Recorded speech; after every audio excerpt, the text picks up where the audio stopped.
I am 34 and I've been working for my whole adult life for the last 12 years.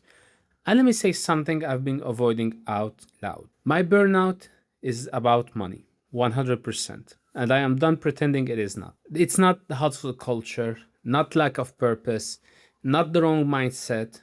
It's just money, okay? The rent, the groceries, the clothes, subscription services, the gap between what I make and what I need. And the fact that that gap doesn't disappear when the paycheck arrives, it just moves to the next month. And I think you know exactly what I'm talking about. Let's start first with the pressure that doesn't clock out, the pressure that doesn't announce itself. It's not your boss yelling, it's just math. It's just you get paid and you want to decide what you do with it. And you start to decide what you do with your paycheck and you do the math and realize that you cannot do much. You can just cover the basics, rent, groceries, some extra bullshit thing there, once a month night out with friends, eating out once a month, shit like that. And no matter how much you cut down from that, the gap is still there. So you keep moving, you keep pushing forward to get more, right? Because when you stop moving, when you try to rest, the math will show up again and again. Because the pressure is not just attached to the one single day that you worked or the extra shift that you did. It just stays continuously. It's what I call horizontal anxiety. It's just the anxiety that always exists in your day. The You cannot afford to rest. You have to pay rent, you have to pay bills, and you need to pay for your groceries. And this has been going for a really long time for me. And here is what it does.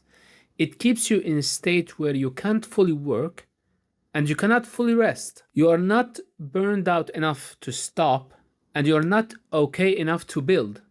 You're just surviving week by week, month by month. And I'm sure I'm not alone in this. A lot of statistics support this. 57% of workers worldwide are living paycheck to paycheck, including people earning above median wages. And I belong there. 67% of Americans are living paycheck to paycheck in 2025.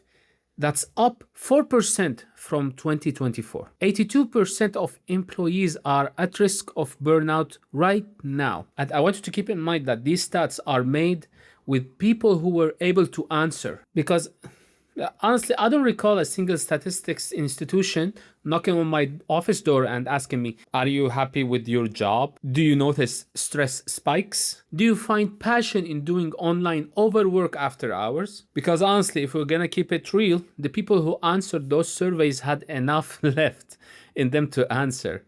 The functionally burnout ones, like me, like you, the ones who still showing up and performing and still pretending, nobody counted them. They are because they are too busy surviving to fill a form. And I promise you, if those people were included in these stats, the numbers become way more terrifying. So keep that in mind. That's just the floor. That's the baseline. Okay? And in this situation, you try to look out for solutions, right?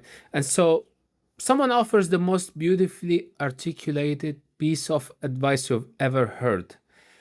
Do what you love. And look, I love what I do, and I do a lot of stuff that I love, all right? But rent is due, brother. The thing that I love doesn't pay fucking rent. So what happens? The thing you love becomes a side hobby. You work on it after work, which means you work on it when you have nothing left in you. Energy, concentration, focus. And because you only give it scraps, it stays mediocre. Not because you are mediocre, but because you are rationing yourself across too many demands. And this is a problem because the thing that was supposed to save you, meaning doing what you love to make money, starts to feel like another failure. You cannot get better at it fast enough and you can't give it what it needs, so it stays small. And eventually you start to wonder if that's just what you are, a failure, right? And this sucks, but that's not the truth. The truth is you never given the conditions to find out. And it doesn't end there. The guilt trip continues. If you bring any of this up, the math, the gap, the rationing. Someone tells you it's a mindset problem. You're thinking about this whole thing wrong. And you should have different perspective on things, right? Maybe you gave up way too early. Maybe you are being emotional. Maybe you are attached to the results. Shit like that. Look, I am working, right? And I am building whatever I can, whenever I can. And I'm trying to monetize something on the side while running on empty. I'm already burnt out. I'm already out of energy. Okay? And you're telling me that this is a mindset problem? I mean, that's one of the biggest lies in this kind of advice, honestly. It locates the problem entirely inside you, not the cost of the rent, not in the stagnant wages, not in the actual conditions of your life, just in your attitude. It's just a mindset problem. And the worst part is falling at this stuff is expensive, not just emotionally, but actually expensive. It costs you money, opportunity, time. Every attempt has a price here. Okay? So it's basically gambling. When someone tells me to just believe more and stay hopeful and push more and do it with love and passion and help people, like, because if we're gonna keep it real, hope is a lot easier to sustain when you're not afraid of what happens if the next thing doesn't work. So I don't have much margin to play around. I cannot quit my job and follow my fucking dreams. That's just not gonna happen. So the only thing that actually worked for me to recover slightly, not even recover fully, I stopped trying to output my way out of depletion, right? I started focus on input only. Here's what I mean by that. Exactly 1 year ago, I quit smoking after being a smoker for 12 years, right? I went from 120 kilograms to just 100 in 1 year. And I am actively training for a marathon consistently. And here's what that did. Not money, not the side project, not some big transformation. It just gave me a little more capacity, enough to move forward a bit instead of staying frozen. And of course, you fuck up a lot when you're doing this because being burned out is not the best state to operate from.